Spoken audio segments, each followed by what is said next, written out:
भीम नमोदय संगं नमामि सभी साथियों को। तथागत बुद्ध का एक कर्म विपाक सिद्धांत है, हम सब जी जानते हैं। तथागत बुद्ध कर्म विपाक सिद्धांत में कहते हैं कि अपने विचारों पर ध्यान दो क्योंकि वह तुम्हारे शब्द बनेंगे, अपने शब्दों पर ध्यान दो क्योंकि वह तुम्हारे कर्म बनेंगे, और अपने कर्मों पर ध्यान दो क्योंकि वह तुम स्वयं बनोगे।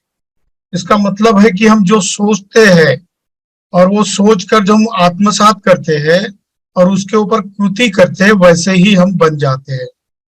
तो ये बात इसीलिए जरूरी है कि बुद्ध ने कहा कि हमारी जो लड़ाई है वो लड़ाई असल में सोच की लड़ाई है।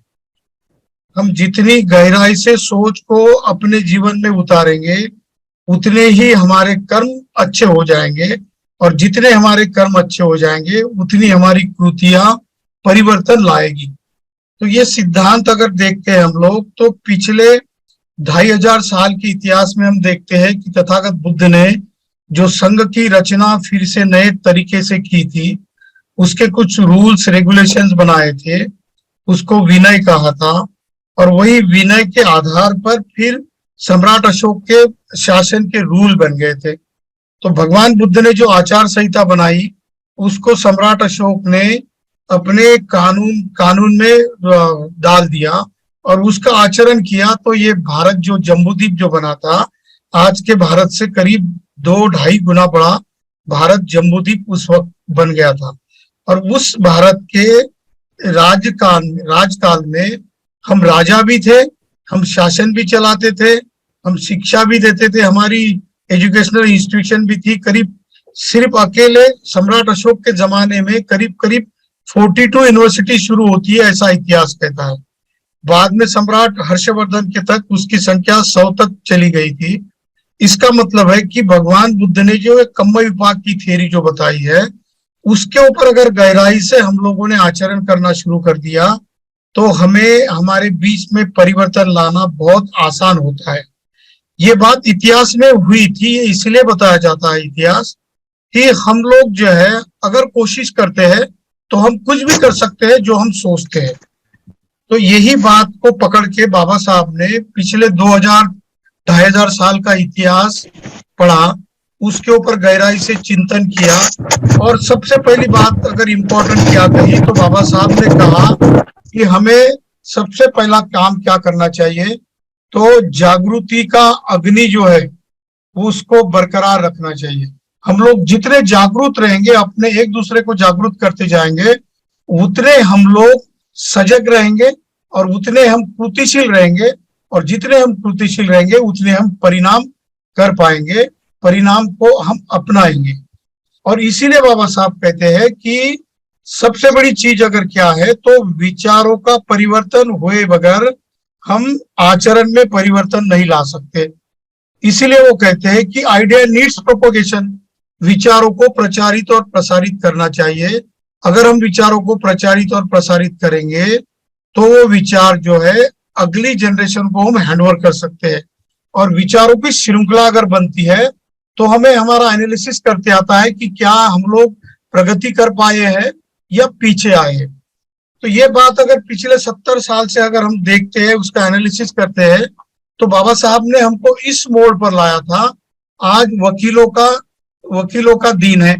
वकील लोगों ने कॉन्स्टिट्यूशन के बारे में, लॉज के बारे में, और अभी अभिषेक राज सिंह सर ने बहुत ही बढ़िया कंसेप्ट रखा।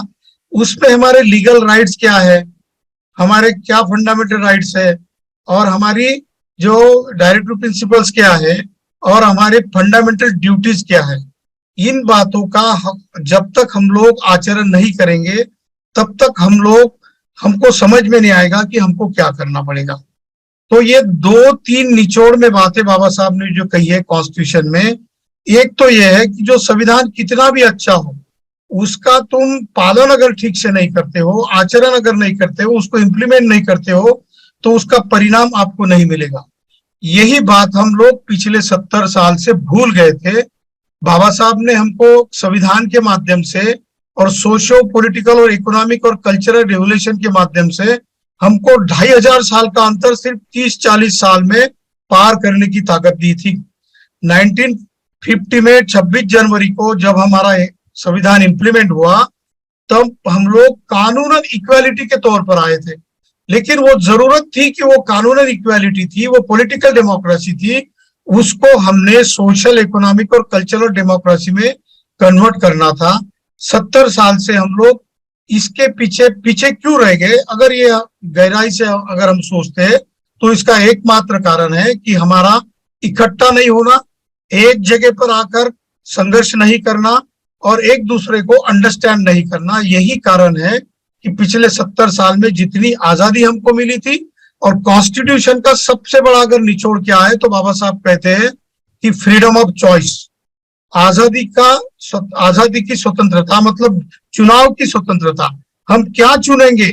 क्या हम वकील होना चाहते हैं या डॉक्टर होना चाहते हैं, इंजीनियर होना चाहते हैं या पॉलिटिशियन होना चाहते हैं?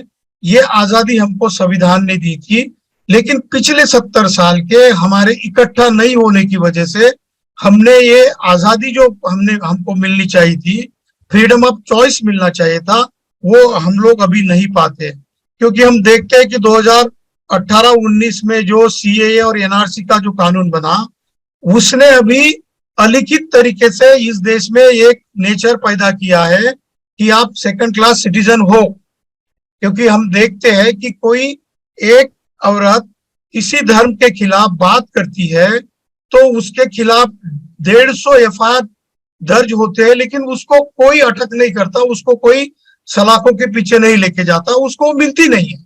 और उसकी प्रतिक्रिया का समर्थन करने वालों की अगर हत्या हो जाती है और जो हत्या करता है या नहीं करता है उसको जेल हो जाती है। इसका मतलब है कि अभी हम लोग डबल सिटीजनशिप में आए हुए हैं। इसका हमको पता है या नहीं है, ये हमको विचारों के प्रचार और प्रसार से ही मालूम पड़ जाएगा। लेकिन ये काम करेगा कौन? तो बाबा साहब कहते हैं कि ये काम तो है इंटेलेक्चुअल लोगों का। Intellectual class is influential class. जो बुद्धिजीवी वर्ग होता है वो प्रभावशाली वर्ग होता है। लेकिन वो ये भी कहते हैं कि अगर बुद्धिजीवी वर्ग अपना कर्तव्य भूल जाता है तो वो अपनी स्वतंत्रता को खुद ही खो देता है। और दूसरी बात ये कहते हैं कि अगर हम लोग हमारे हाथ से हमारी स्वतंत्रता को खो देंगे तो तैयार रहना गुलाम बनने के लिए। फिर ये नहीं कहना कि हम गुलाम कैसे बने। बाबा साहब कहते हैं कि हमारी गुलामी के जड़ों को हमने ही ज्यादा मजबूत होने दिया और आज गुलामी को हम लोग सहते आए हैं। इसका कारण और कोई दूसरा नहीं होता, हम खुद होते हैं। तो ये हम होता कैसे? ये इसीलिए होता है कि हम लोग एक दूसरे को अंडरस्टैंड नहीं करते और हमारे ईगोज इतने बड़े हो जाते हैं कि किसी ने कुछ बात कह दी तो उसका हमको गुस्सा आ जाता है, किसी ने हमको भला बुरा कुछ कह दिया, नहीं भी किया तो उस आदमी के नाम से कुछ तो भी पोस्ट क्रिएट की जाती है और फिर मिसअंडरस्टैंडिंग की जाती है और फिर हम लोग एक दूसरों से बिखरते जाते हैं। ऐसा ही हम पिछले 70 साल में करते आए हैं।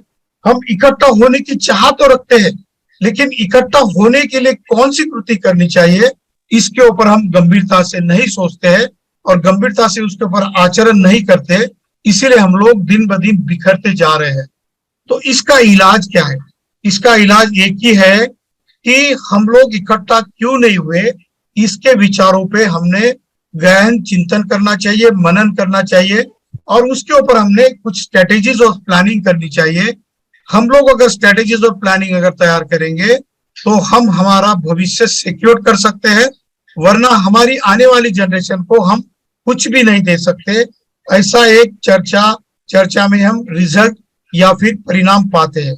तो इसीलिए वी द पीपल समन संघ पिछले 13 महीने से इकट्ठा हो रहा है, लोगों को जोड़ रहा है। उसमें से जिसको ये बात पसंद नहीं आती वो निकल जाता है, फिर पसंद आती वो सोचता है कि मैंने गलती कर दी, क्यों ना मैं फिर से वापस आ जाऊं। तो यही बात के ऊपर हमको गंभीरता से सोचना पड़ेगा, लेकिन इसके लिए हमको इकट्ठा होने के सिवा और कोई चारा नहीं है। हम लोग जब तक इकट्ठा नहीं होंगे तब तक हम लोग ये विचारों का परिवर्तन और विचारों की जो लेगेसी है वो हम एक जनरेशन से दूसरे जनरेशन तक नहीं ले जाएंगे और हमारे सामने बहुत बड़ा खतरा मंडरा रहा है। ये बात गहराई से सोचनी चाहिए, इसके ऊपर हमने आगाह करना चाहिए। तो इसके लिए एक ही इलाज है कि मैं अपना सारा कुछ छोड़कर, भूलकर और खासकर जो लोग बुद्धिजीवी है, जिनके अपने खाने पीने के प्रॉब्लम खत्म हो चुके हैं, जो बाबा साहब के जो अधिकार हमको मिले हैं, चाहे रिजर्वेशन के पॉलिसी से हो, चाहे इंटेलेक्चुअल प्रॉपर्टी से हो, चाहे अपने कानूनन अधिकारों से हो, उन लोगों ने गंभीरता से अगर सोचा तो वो लोग सोचेंगे कि मैं मेरा बचा हुआ जीवन सारा का सारा मैं समाज के प्रति समर्पित कर दूं और ऐसे संघ के प्रति मैं समर्पित कर दूं कि जो लोगों को जोड़ने की बात करता है, लोगों को जोड़कर कुछ अच्छा हिसाब है, कुछ अच्छा नैतिक जीवन है, उसको जीने के लिए कुछ करने की चाह रखता है, ऐसा संघ उसके साथ जुड़ने के लिए हम लोगों ने गंभीरता से सोचना चाहिए।